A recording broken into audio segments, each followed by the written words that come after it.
پشتی هشت روژان جه نیشادان و هلسنگاندنا فیلمان ده هشتمین گرا فیلم فستیوالا نێودەوڵەتیە دهۆک جاردن سینەماکارên bejdar bi ser ferşê sor derbas dibin bo merasîmên dabeşkirina xelatan.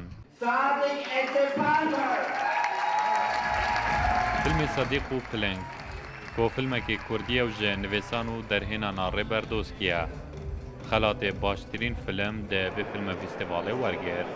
Em gelekî kevxweşin rastî filmê herî baş em derketin festîvala Duhokê yanî kevxweşek herî mezin e.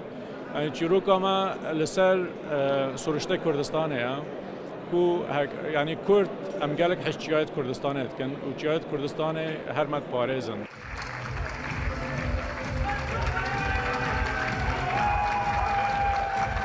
Baştirîn xelatê filme festîvalê ku hatiye dabeşkirin xelatê rexnegirê cîhanî yê buwarê sînemayê Febrêskî bû.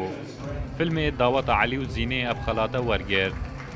Film ji derhênana Mihemed Elî derhênerê diyarê Bakurê Kurdistanê ye û her li Bakurê Kurdistanê jî hatiye berhem înan.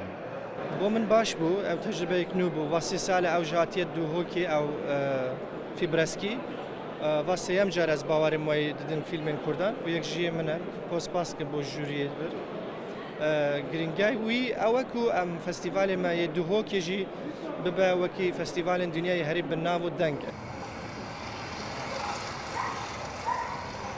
Bi giştî sêzde xelat di festîvalê da hatine dabeşkirin. Beşa here zora wan film û sînemakarên Kurd dest xwe xistin. Xelatê Yalmaz Guney bo filmê Jiyan ku filmekê biyaniye wek baştirîn filmê nêvdewletî hate dan. چهارتا برو پایین Filmê Namo ku ew jî filmekê nêvdewletî ye. Xelatê Lijna Jûrî ber. پدرم زیاد اهل حرف زدن نیست.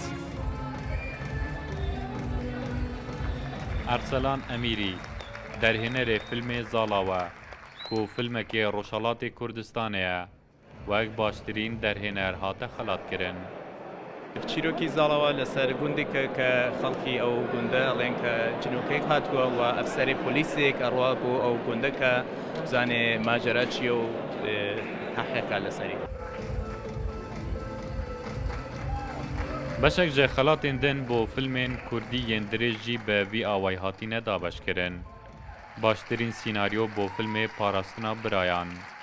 Baştirîn ekter Nevîd Purferec li filmê Zalawe. Nayf Ramazan Rodaw. Duhok.